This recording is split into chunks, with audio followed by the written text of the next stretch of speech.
할렐루야, 반갑습니다. 네, 부족한 자를 설교자로 초대해 주셔서 진심으로 감사드립니다. 오늘 하나님의 말씀을 나눌 때에 오직 하나님의 뜻만이 전해지고 우리 모두에게 전달되기를 소망합니다. 오늘은 마태복음 4장 1절에서 11절의 말씀을 통해서 광야로 이끄시는 하나님, 광야로 이끄시는 하나님이라는 제목으로 하나님의 말씀을 나누겠습니다. 우리가 성경을 읽을 때에 성경 신학적으로 우리가 반드시 명심해야 되는 그런 부분이 있는데, 그것은 바로 뭐냐면 성경에 나타나 있는 자세한 디테일들이라든지 여러 가지 구체적인 스토리들이라든지 그런 이야기들을 잘 이해하는 것도 중요하지만, 그 모든 이야기들 가운데서 우리가 반드시 깨달아야 하는 것은 하나님의 마음인 것입니다. 하나님께서 우리를 향하여서 어떠한 마음을 가지고 계시고 또 우리를 어떠한 방식으로 삶을 인도해 가시는지, 그러한 원리, 하나님의 마음을 깨닫는 것은 굉장히 중요하다고 하겠습니다. 그래서 오늘 마태복음 4장의 말씀을 통하여서 광야로 이끄시는 하나님, 그러한 하나님은 어떠한 하나님이신지, 그러한 하나님의 마음은 어떠한 마음이신지 잘 깨닫는 오늘이 되었으면 좋겠습니다. 일단 오늘 나눈 본문을 다시 한번 살펴보겠습니다. 1절을 보시면, 그때 예수께서 성령에게 이끌리어 마귀에게 시험을 받으러 광야로 가사. 마태복음에 보시면 그때라는 단어가 많이 등장을 합니다. 영어로는 then이 되겠죠. 마태복음에서 장면을 전환할 때 자주 사용하는 단어가 되겠습니다. 마가복음에서는 특별히 그때라는 말도 쓰고 있지만 곧바로, 영어로는 immediately라고 하는 곧이라는 단어가 또한 자주 사용되는 것을 볼 수 있습니다. 각 성경 기자들마다 사람들이 말투가 있듯이 이렇게 쓰는 그 문체의 투도 있겠죠. 그때에, 이 그때가 바로 언제냐면 예수님께서 요단강에서 세례 요한을 통하여서 세례를 받으시고 성령님께서 하늘로부터 내려오시는 그러한 사건이 있은 바로 그 다음을 의미하는 것입니다. 요 바로 전 장면은 예수님께서 세례 받으시는 장면이 되는 것입니다. 즉 예수님의 공생의 사역이 공식적으로 시작되던 그때를 의미하는 것입니다. 그때에 예수께서 성령에게 이끌리어 마귀에게 시험을 받으러 광야로 가사. 이 1절의 내용은 잠시 후에 자세히 다시 한번 살펴보겠습니다. 2절을 보시면 40일을 밤낮으로 금식하신 후에 줄이신지라. 40일을 밤낮으로 금식하신 후에 줄이신지라. 광야로 이끌리셔서 마귀에게 시험을 받으시기 전에 40일 동안 금식을 하셨던 것을 우리는 알 수 있습니다. 우리 인간의 육체에서는 며칠 동안 물을 먹지 못한다든지, 또 음식의 경우는 보통 3주가 지나면, 음식을 먹지 못하면 또 몸이 굉장히 위태롭다, 이런 이야기들을 많이 하죠. 40일 동안 밤낮으로 금식 기도하는 것은 매우 어려운 일인데 예수님께서 그렇게 하셨습니다. 3절을 보시면, 시험하는 자가 예수께 나와서 이르되 내가 만일 하나님의 아들이거든 명하여 이 돌들로 떡덩이가 되게 하라. 시험하는 자가 예수께 나와서 이르되, 그래서 시험하는 자라고 하는 것은 이제 구약 성경에는 사탄이라는 단어로 표기가 되고 또 신약 성서에는 마귀 이렇게 표현되기도 합니다만은, 이 사탄이라는 말은 고유명사 사탄이라는 이름이 되기도 하고, 또 그 뜻이 바로 여기에 나타나 있는 시험하는 자, 고발하는 자, 이 사람이 이것을 잘못했어요라고 고발하는 자, 그런 사람이 이제 사탄이 되겠습니다. 어쨌든 이 마귀 사탄이 예수께 나와서 이르되 내가 만일 하나님의 아들이거든 명하여 이 돌들로 떡덩이가 되게 하라. 첫 번째 시험을 하는 것입니다. 그것은 바로 뭐냐면 40일 금식 기도를 하여 매우 육체적으로 힘들고 또 줄이신 예수님께 음식으로 유혹을 하는 것입니다. 이 돌을 떡으로 만들어 먹어라. 4절에 보시면 예수님께서 대답하여 이르시되 기록되었으되, 신명기서의 말씀을 통해서 마귀의 첫 번째 유혹을 물리치시는데, 사람이 떡으로만 살 것이 아니요 하나님의 입으로부터 나오는 모든 말씀으로 살 것이라 하였느니라. 사람이 떡으로만 살 것이 아니요 하나님의 입으로부터 나오는 모든 말씀으로 살 것이라 라는 신명기서의 말씀을 통해서 마귀의 첫 번째 유혹을 물리치십니다.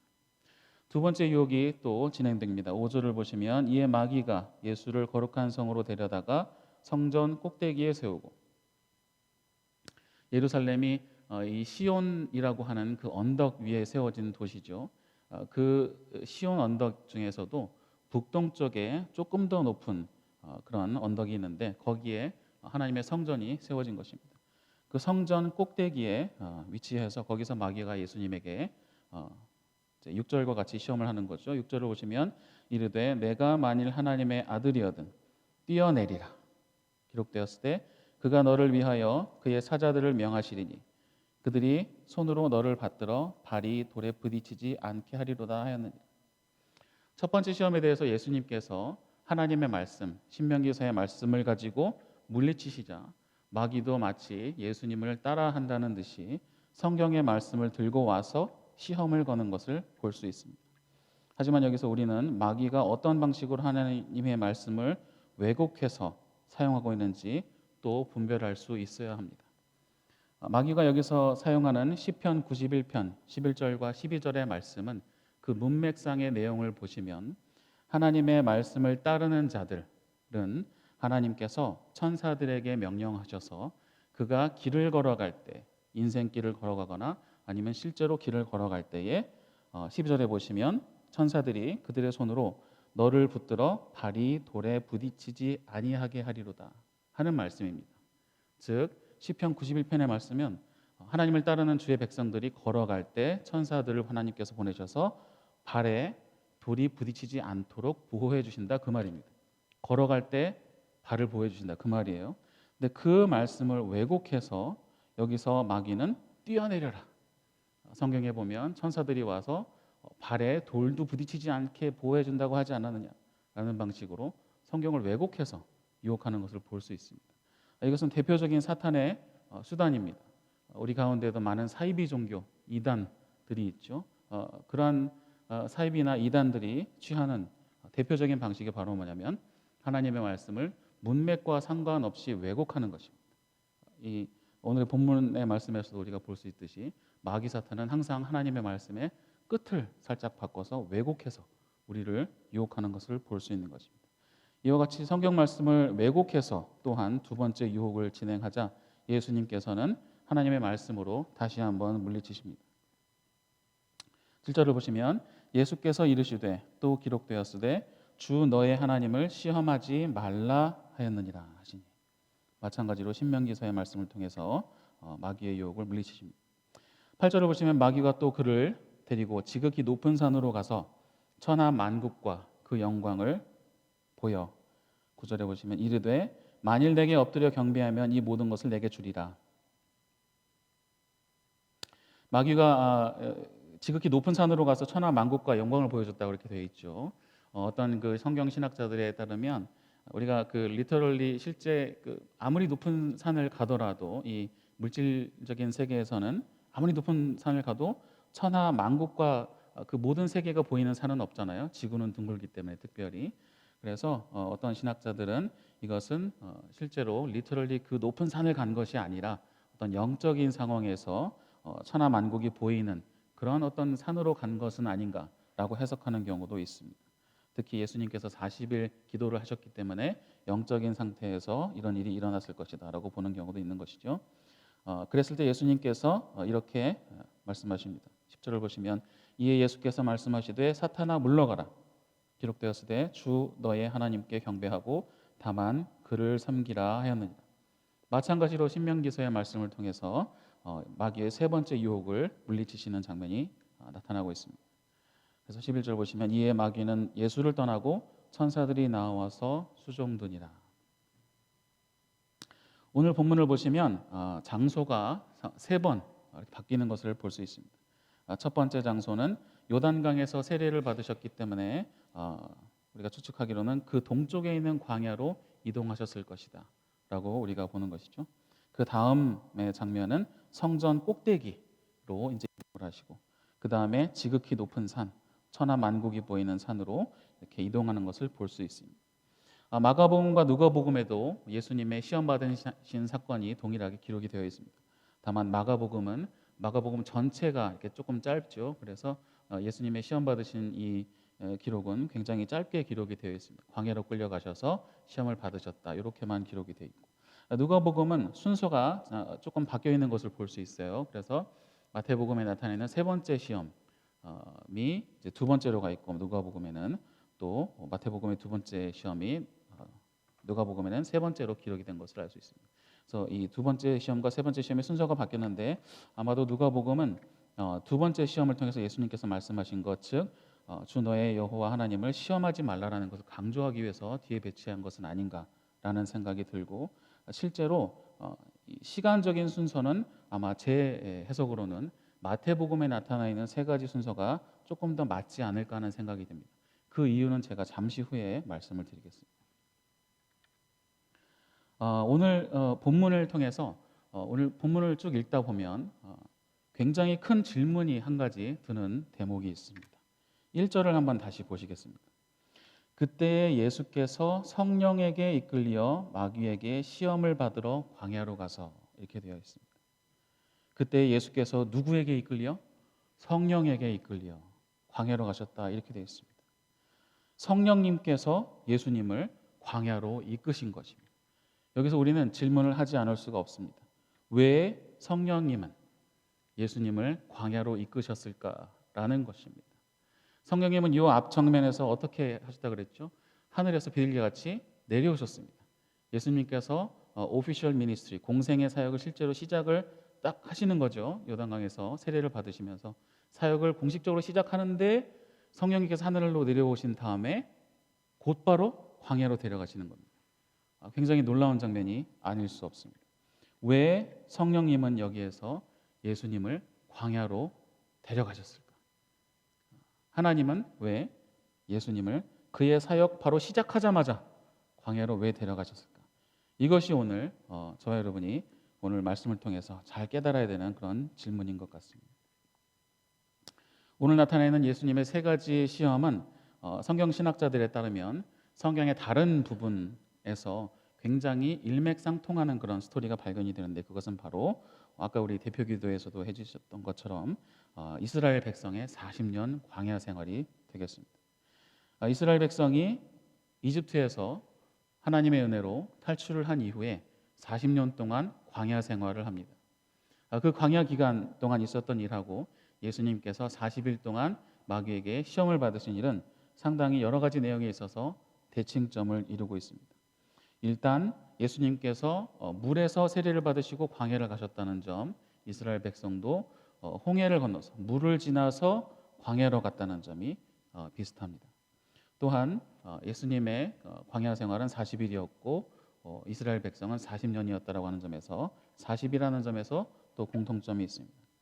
또 특히 이 세 가지 시험과 관련된 공통점이 있습니다. 이스라엘 백성들은 광야에 들어갔을 때 먹을 것이 없어서 불평, 불만을 털어놓았습니다. 애굽에 있었으면 잘 먹고 잘 살았을 텐데 이렇게 사막에 나오게 해서 우리를 죽이려 하느냐. 그랬을 때 하나님께서는 출애굽기 16장을 보시면 아침에는 만나를 내려주시고 저녁에는 메추라기를 보내주셔서 잘 먹이셨습니다. 마치 오늘 예수님의 첫 번째 시험이 무슨 시험이었죠? 음식에 대한 시험이었죠. 음식에 대한 시험이 등장했던 것. 한 가지 여담입니다만은 하나님께서는 성경에 나타나 있는 여러 가지 이야기 중에 줄인 자를 이렇게 먹이시는 장면을 보시면 참 영양학적으로도 골고루 먹이신다는 것을 알 수 있습니다. 만나와 메추라기는, 만나는 출애굽기를 보시면 31절을 보시면 맛이 꿀 섞은 과자 같았다라고 되어 있죠. 그것이 이제 지금으로 따지면 탄수화물에 해당하는 것입니다. 그리고 또 저녁에 메추라기를 보내셨기 때문에 단백질을 먹이신 것입니다. 꼭 탄수화물과 단백질을 이렇게 세트로 잘 균형 있게 먹이시는 것을 볼 수 있습니다. 그것은 우리가 또 잠시 후에 말씀드리겠습니다만은 엘리야가 광야에서 생활을 할 때 까마귀를 통해서 떡과 고기를 가져다 주신 마찬가지로 탄수화물과 단백질을 먹이신 것을 알 수 있고, 또 예수님께서 줄인 무리를 먹이실 때도 오병이어 떡과 물고기를 먹이신 것을 봐도 하나님께서 얼마나 우리를 세심하게 잘 케어해 주시는지 볼 수 있겠습니다. 어쨌든 여담이었습니다만 다시 본론으로 돌아오면 이스라엘 백성의 두 번째 시험은 무엇이었습니까? 출애굽기 17장을 보시면 이제 먹을 것은 있는데 목이 마른 것이죠. 그래서 하나님께 물 달라고 때렸습니다. 그랬을 때 하나님과 다투고 하나님을 시험하였으므로 그곳을 마사 또는 무리바라고 불렀다라는 내용이 출애굽기 17장에 있는 것입니다. 즉 이 장면을 통해서 하나님께서는 이스라엘 백성이 하나님을 시험했다라고 말씀하고 계십니다. 두 번째 시험은 무엇이었죠? 마귀가 하나님을 시험하는 장면. 한번 떨어져 봐. 하나님께서 도와주실 거야라고 하는 하나님의 능력을 시험하는 장면. 하나님을 시험하는 두 번째 유혹이 또한 비슷합니다. 또한 세 번째 시험은 무엇이냐면 우상 숭배에 관한 것이었습니다.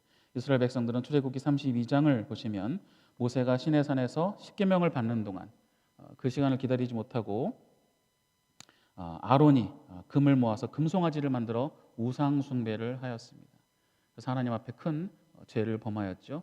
마찬가지로 예수님의 세 번째 시험에서도 마귀는 예수님에게 엎드려 절해라 라는 시험을 했고 예수님께서는 오직 여호와 하나님만 섬겨야 한다라는 말씀으로 물리치십니다.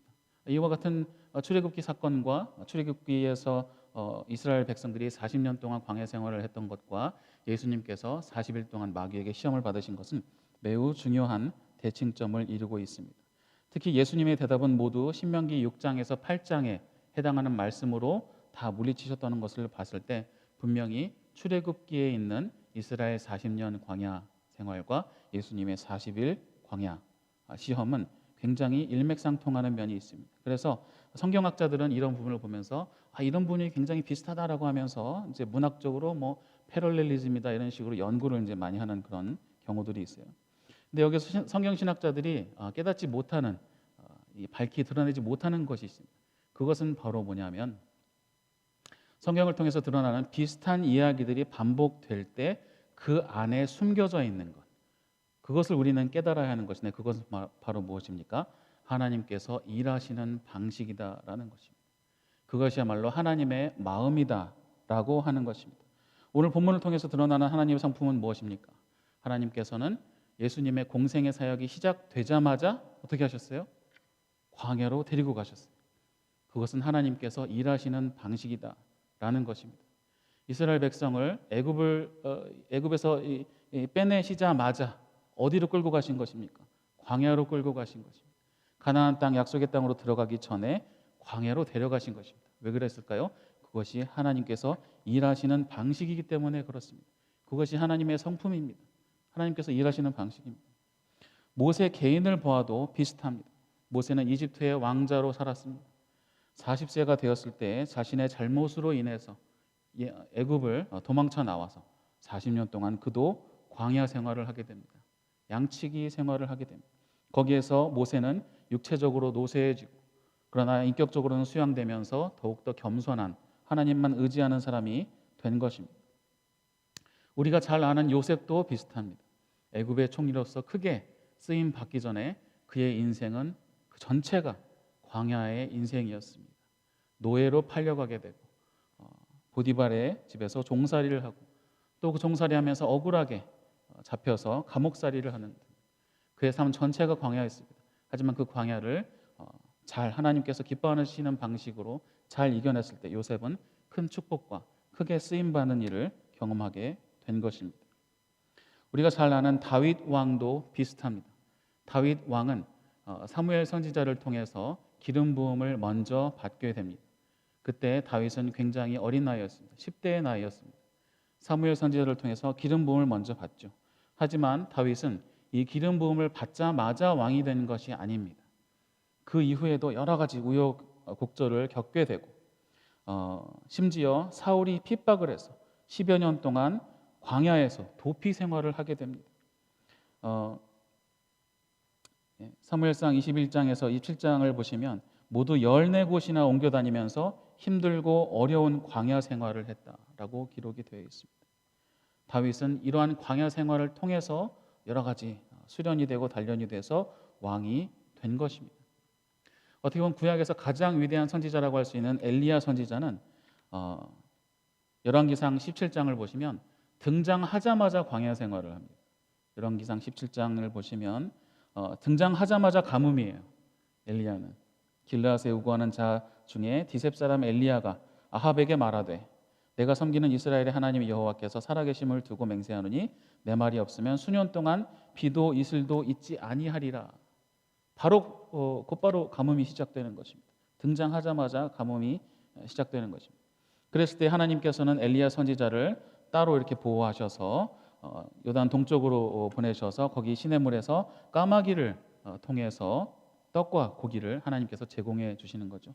그리고 가뭄이 지속돼서 그 시냇물도 마르자 결국에는 어떻게 됩니까? 이스라엘의 서북 쪽에 있는 피니키아 지역에 있는 사르밧에 가서 우리가 잘 아는 사르밧 과부를 통해서 또한 음식을 취하게 되는 것입니다. 엘리야도 등장하자마자 광야 생활을 했던 것입니다.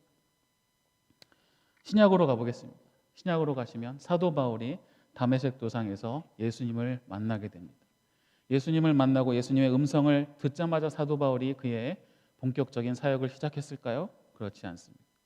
예수님을 만나고 나서 아라비아에서 3년 이상의 광야 생활을 했습니다. 그는 아마도 이 기간 동안 그가 알고 있었던 성경 지식을 다시 되돌아보며 성경을 처음부터 다시 읽어보며 내가 얼마나 잘못 알았나 다시 깨닫는 시간을 가졌을 것입니다.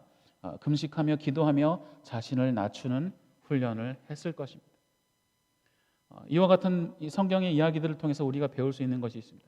그것은 바로 뭐냐면 하나님께서 일하시는 방식인데 그것은 바로 뭐냐면 하나님께서 길을 열어주시기 전에 크신 축복과 하나님의 크신 사용하심이 있기 전에 하나님께서는 반드시 광야로 데려가신다라고 하는 것입니다.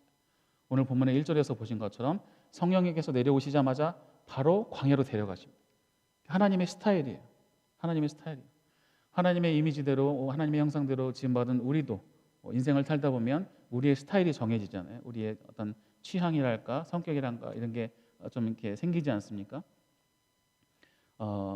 예를 들면 이제 저희가 자주 가지는 못합니다만 H마트의 푸드코트를 가면 저희 아이들은 아직 어려서 그런지 이렇게 메뉴를 보면 이렇게 신기한 이름이 있으면 이건 뭐지 하면서 이렇게 시켜서 먹어보더라고요. 근데 저 같은 경우는 이제 뭐 마음가짐은 그렇게 하고 가더라도 일단 가서 시키는 걸 보면 항상 뭐 한 개 아니면 두 개 거기에서 왔다 갔다 하는 것 같아요. 왜냐하면 이제 식성이라는 것이 취향이라는 것이 정해졌기 때문에 다른 거 시켜봐야지 하고 가도 항상 시키는 것만 거의 시키는 것 같습니다. 이와 비교할 바는 아니겠지만 하나님께서는 성품을 가지고 계시고 하나님께서는 일하시는 방식이 있으십니다. 그것은 바로 뭐냐면 하나님께서 크신 일을 우리에게 맡기시기 전에 우리에게 큰 놀라운 축복의 길을 열어주시기 전에 반드시 광야로 데려가신다는 것입니다. 항상 예수님께서는 하나님께서는 그렇게 하시는 거예요. 그렇기 때문에 예수님께서 공생의 사역을 시작하시자마자 바로 성령님께서 광야로 끌고 가시는 것입니다. 하나님께서는 그렇게 하셔야 되는 것입니다. 이러한 광야를 통해서 배울 수 있는 세 가지가 있습니다. 예수님께서는 온전하신 분이기 때문에 배우실 수 있는 것이 없으셨겠지만 우리는 하나님께서 우리를 광야로 인도하실 때 우리는 특별히 세 가지를 배워야 합니다. 첫 번째는 무엇이냐면 하나님을 신뢰하는 것입니다. 하나님 없이는 살 수 없다는 것을 배워야 하는 것입니다. 광야 생활을 통해서 우리의 인간적인 노력으로 살 수 있는 것이 아니라 오직 하나님을 신뢰함으로 살 수밖에 없다는 것, 그것을 깨닫는 것이 중요한 것입니다. 온전한 고독과 침묵의 장소와 시간으로 들어가서 우리는 그 광야 시간을 통해서 하나님밖에 없다는 것을 경험하고 그것을 마음에 새겨야 되는 것입니다. 두 번째로 배워야 하는 것은 인격의 성숙입니다. 모세가 40년 광야를 지나면서 인격이 겸손해지고 낮아졌던 것처럼 우리도 광야를 경험하면서 반드시 배워야 하는 것은 인격적 성숙이 되는 것입니다. 또한 세 번째로 우리가 광야를 통해서 배워야 되는 것은 이후에 하나님께서 우리를 사용하실 때 필요한 뭔가 그 특별한 어떤 기술이랄까요? 어떤 그 특별한 것, 우리의 삶을 통해서 하나님께서 우리에게 주신 그 목적, 그것을 이루기 위해서 필요한 것을 배워야 되는 것입니다. 다윗의 경우 그의 수하들을 끌고 다니면서 광야를 끌고 다니면서 매우 중요한 리더십 기술을 익혔을 것입니다. 요셉의 경우는 애굽의 총리가 되기 전에 여러 가지 그 집안 살림도 하면서 종노릇을 하면서 여러 가지 살림살이하는 것을 배웠을 것입니다. 바울의 경우도 광야 생활을 하면서 이후에 그가 하나님께 크게 쓰임 받는 어떤 그 이방인 사역이라든지 또 우리가 지금 읽고 있는 성경의 일부가 되는 그런 서신서를 쓰기 위해서 신학적 정립을 해야 했을 것입니다. 그것을 바울은 그 광야 시간 동안 했던 것입니다. 그래서 우리가 삶 가운데 광야의 시간을 지나갈 때 그 광야의 시간은 단순히 우리가 이를 악물고 버텨야 되는 시간이 아니라 하나님께서 우리에게 길을 열어주시기 전에 반드시 끌고 가시는 그것이란 그 시간과 공간이라는 것을 기억하셔서 이 세 가지를 꼭 배워야 하는 것입니다. 하나님을 신뢰하는 법, 그리고 인격한 성숙한 인격, 성령의 사람이 되는 것, 그 다음에 그 이후에 열어주실 필요한 것들을 특별히 배우는 것, 이 세 가지를 배워야 하는 것입니다. 우리가 광야의 시간을 지나고 있습니까? 그때 우리가 또 한 가지 명심해야 되는 것이 있습니다. 그것은 바로 뭐냐면 이 광야는 반드시 끝난다라는 것입니다. 하지만 이 광야는 단순히 끝나는 것이 아니라 그 끝에는 하나님께서 베풀어 주시는 회복이 있고 하나님께서 주시는 자비와 축복이 있으며 하나님께서 우리를 크게 사용하시는 일이 일어난다라고 하는 것입니다.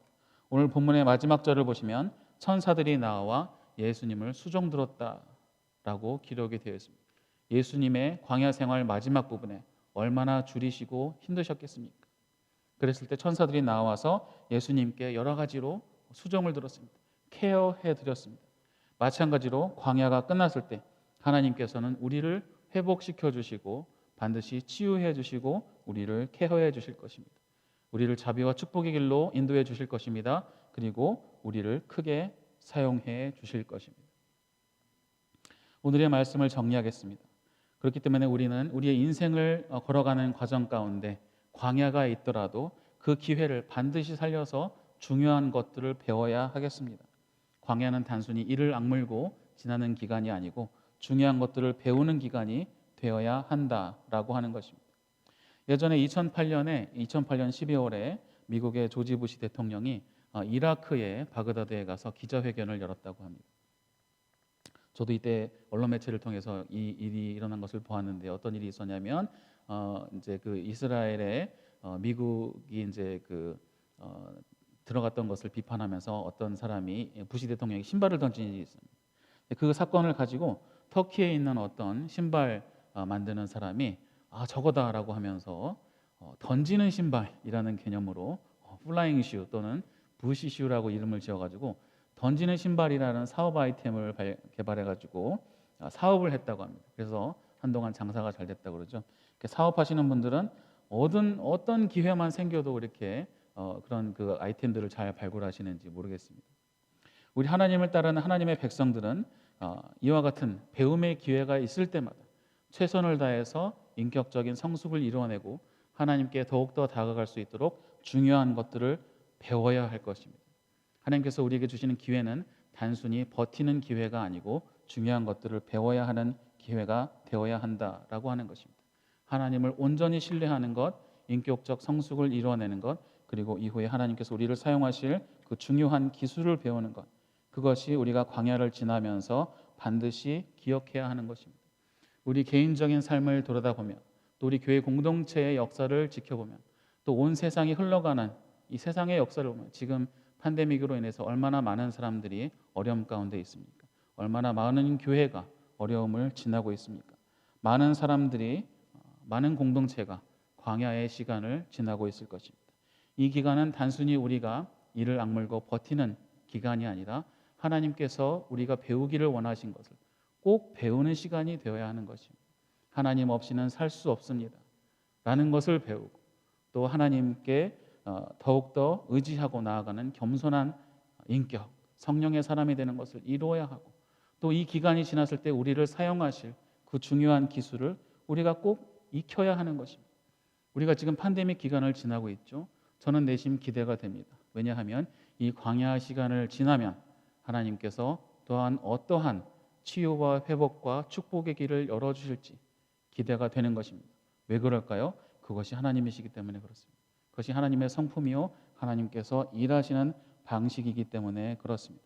그렇기 때문에 광야로 이끄시는 하나님, 그 하나님의 마음을 잘 깨달아 마음에 새겨 우리가 광야 시간을 잘 지나고 그리하여 크신 축복과 크신 쓰임 받는 그런 길로 들어가시는 저와 여러분 되시기를 예수님의 이름으로 축원합니다.